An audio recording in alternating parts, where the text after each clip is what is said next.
You may have noticed you're not going to find a lot of WIP videos on my channel. I might only have one or two. And there's a strategic reason for this. I don't show WIP videos because I only have two things, basically finished projects and abandoned projects. I've got a basket full of WIPs right here, and these are like over a year old. When I look at this basket, I feel a little embarrassed. I feel like a little bit of a pit in my stomach, and I don't really want to admit it to myself or other people. I kind of see this as failures. I really had to come to terms with this with my temperature blanket a year or two ago. I started out so gung-ho and put out like 2 videos right away, and then let it sit until September while not doing anything, knowing that I hated the project. And I still like the idea of it. I don't think it's a bad idea, but it wasn't right for me. So finally I came clean in like September and was like, guess who's not finishing their temperature blanket? And I was kind of nervous, and I was embarrassed about buying the yarn specifically for that. And this video is not meant to be like a sad sack type of video.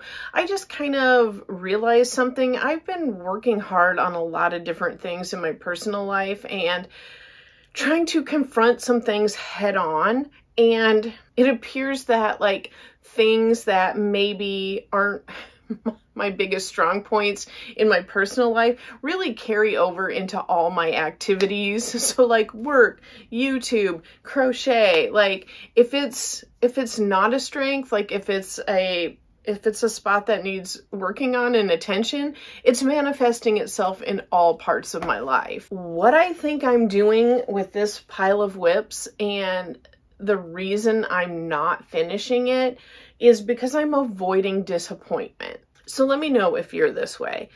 You start a project and you are excited about it and you get going and you start having some questions, questioning your choices in yarn, questions on the pattern you chose, a combination of the two. You ignore your inner voice and you keep pushing that down and telling yourself that, no, it's going to be fine. It's going to be fine. Just go a little further.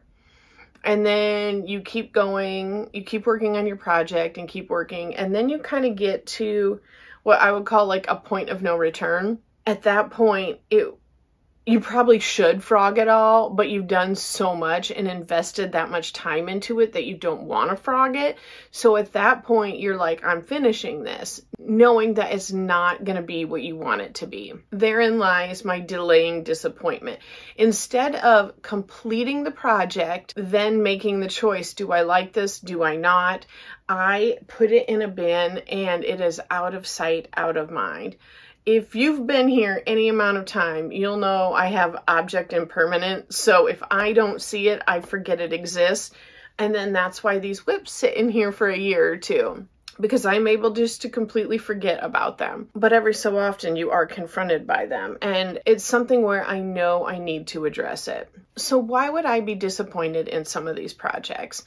I have worked very hard like this past year on really like fine-tuning what I purchase. So whether or not it is a pattern, free or paid, I should say. It's not like I mean purchase in the strongest sense of the word, but I have tried to be a lot more mindful about my patterns. Is it what is going to work well for my body? Is this something that I would... If this wasn't something I made, if it was something I was purchasing, would I still buy it? And does the yarn suit my needs? Is it the right fiber? Is it the right weight of yarn? Is it going to give the amount of drape or the amount of stiffness I want? And then is this the right coloring? So if I'm looking at these WIPs here, I have several projects made out of this yarn right here, which is this cinnamon swirl cake. The color's tortoiseshell. It is discontinued. And I got to admit, this was in my WIP basket for a long time, and the only thing that needed to have done was the ends woven in. And if we're being completely honest, you know, I needed it for a video, and I knew that I liked the style of it. I adapted a pattern to make it fit me a little better so I would feel a little more comfortable in it. And ultimately, I do really like the alterations I made and how it fits now. And even though these are colors I really like, it's the colors that are stopping me from wearing it. So I didn't even have the emotional energy to weave in my ends. I just snipped them off. So, you know, this is obviously a project just for me. It's not something I'm going to be gifting. I don't need to worry about it. But I literally need to make 3 stitches on this poncho cardigan thing here, just to give it a couple little sleeves. If I wanted to, I could not do that and just wear it as a shawl. But here it is. I've got a keyhole scarf that I was working on right here. And again, like, this might even be finished for all I know. It might just need the ends woven in. And then I've got this cardigan, this hexagon cardi. The size is right for these panels, but I haven't sewn the panels together. And there is one underlying factor in all of these projects. And this could be this is just something for me personally that I've discovered is one of my preferences. It doesn't mean that this is right. This could be very wrong for you.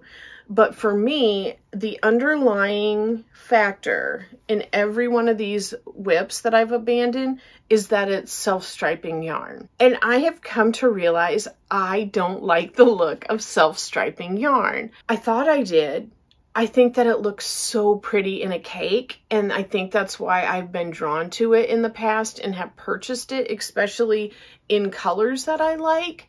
But I just don't like how it works out in projects. For me, it just seems too random. And like with the granny squares, I don't really like how it kind of pools in certain areas, and you get areas that are, you know, it's like it's not dispersed evenly in it. It kind of, the colors like pool in different areas and it's not symmetrical.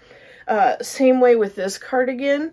You know, I've got one armpit here that would be dark brown, and then the other armpit over here is cream color. I'm going to put these back here because they're just all on my lap.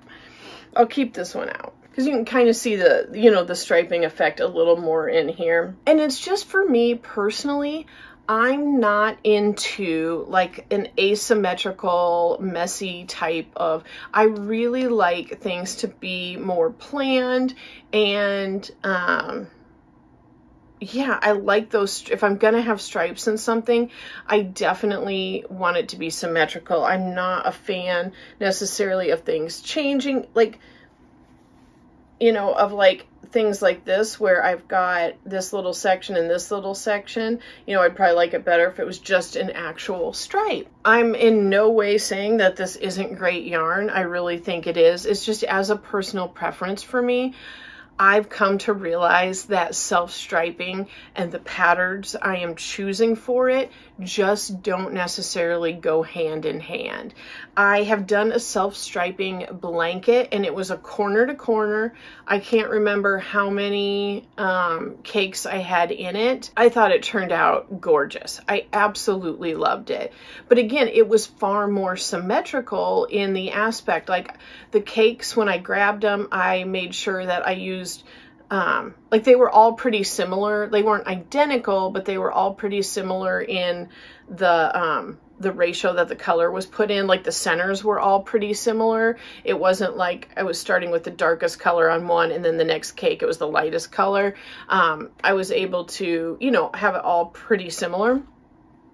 And I love that because it was a larger project. But it just seems like smaller projects in self-striping yarn, it's just not my thing. Like, I think this is super whimsical, and it has a lot of attributes that I really like, but to me it's just too random. I think if I took the time and used solid color yarn or solid and variegated, but did each row in a separate color, as opposed to here where like I started out with this row right here of single crochets, and when it got, you know, I went all the way around, but then I went ahead and you start on these triple crochets, you know, where you see brown and then it juts up. Here, you know, you have the same thing with the cream and then it juts up. It's just pretty random. And I think that the color factor has been a big thing with these particular WIPs in me not finishing them. When it comes to another factor of me not finishing a WIP, like this one specifically, I have had quite a few questions on the scarf that I'm wearing in a very old video that has to deal with softening Super Saver. And I made a scarf and didn't write down the directions. So I've tried recreating it a few times and haven't really been able to do it successfully. So I've got this. I think it's a similar thing where I was working on it, thought I was taking notes, didn't really take good notes or couldn't understand my notes, and I don't even think it's really the same as the initial one. So in order to avoid the disappointment of making something and not being able to use it for the video, instead I've kept it in this basket with these for I don't know how long. It seems like an easy enough remedy for that would be finding a system to take a lot better notes. Maybe I could get a notebook just for that. I don't know. If you have a suggestion, let me know. It's just, I feel like when I'm like, there's a reason I'm not a pattern designer. It doesn't come easy for me. I change my mind a lot. I rip it out. And I think that's why I don't write things down, because I think to myself, I'll wait and see if this works and see if it's working and see if I like it. And then if I do, I'll write it down. Well, then so much time goes by that I don't really remember what I did, or I forget to write it down and I just keep crocheting. And then, yeah, I'm left with something I don't know what I did. And that might not apply to everybody, especially, you know, if you're not writing a pattern or making a video. But this last reason that I try to avoid disappointment, I think will apply to a lot of people, and it is time and money. So people say time is money, so it could be both the same thing there. What I mean by this is definitely like how I felt with my temperature blanket. You know, these projects right here, I got in a Hirschner's haul, and these cakes were only $3 a piece. So it was not a huge financial investment at all. I think I bought 5 or 6 of them, and you know, it was under 20 bucks. So that's an amazing amount of yarn. So I don't feel the same thing with this, but with my temperature blanket, it was a big deal for me. I was like, I'm gonna buy a year's worth of yarn to do this, and you know, I had things planned out as best I could, and I thought I'll buy it all at once.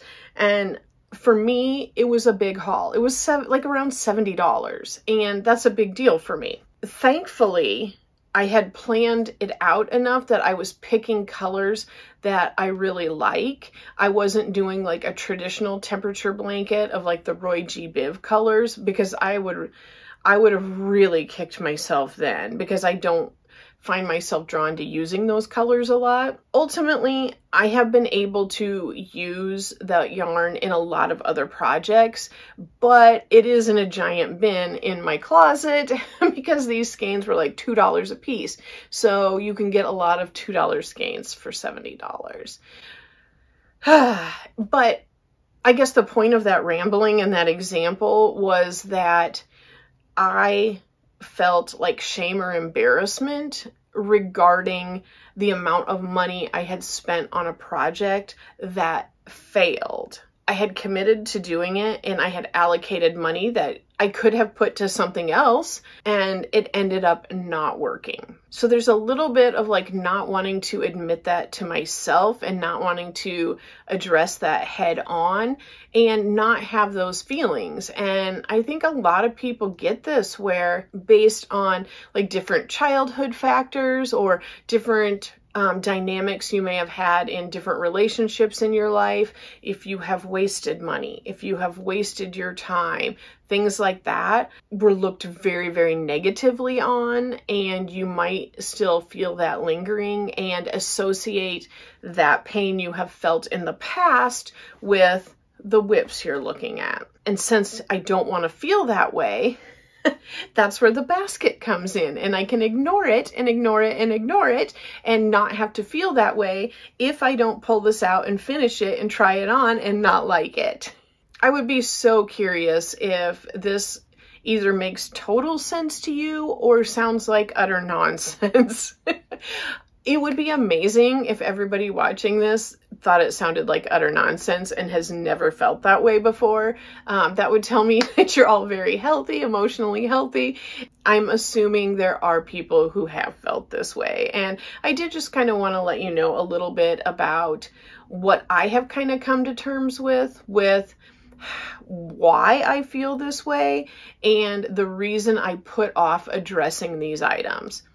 Because when there's a project I'm like really enjoying, I just blow through it. Like if you saw my enormous fall shawl that I did, my shawl again, I cranked this baby out in a weekend because I was loving it and I enjoyed it so much. And the colors just like felt fulfilling for me, and they were nice, solid lines, and nothing felt unorganized or random and jumbled up. Like it felt intentional and it was everything I wanted it to be. I just blew through it and absolutely loved it. And realistically, I totally know that not every project, it's just not going to be that way. It's really not. There are always going to be things that don't work out. So there is always going to be some level of disappointment involved with a yarn you picked, a pattern you picked, how they come together, whatever. That's always going to be there. There's always some risk of that unless you're literally like making the same thing all the time.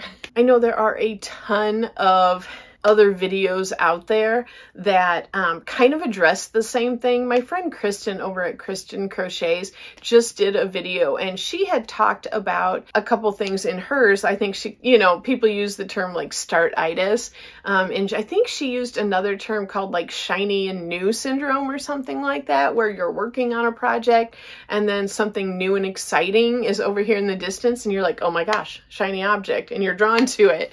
And I watched that and it made tons of sense to me. And I will admit like that has come up a few times. But I think this avoiding disappointment for me is the #1 factor in why these projects don't get finished. So just to bring it all together, the things that I am doing to try to avoid being in this situation is not buying self-striping yarn anymore. If I have self-striping yarn in my stash I want to use, I am going to only use it on large projects like blankets. And again, that's just me personally.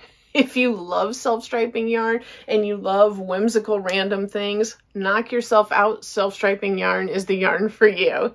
I'm going to keep better records, find a system, maybe create like a worksheet or something that I can do, something to make those notes easier for me to read and figure out as I go. I'm not going to invest large amounts of money in a project until I know how it's actually working out. That temperature blanket was a big deal and required a lot of yarn, and in reality, I should have just bought like the colors that I would need for maybe the first month or two of the year and see how it was going. So there is a lesson learned.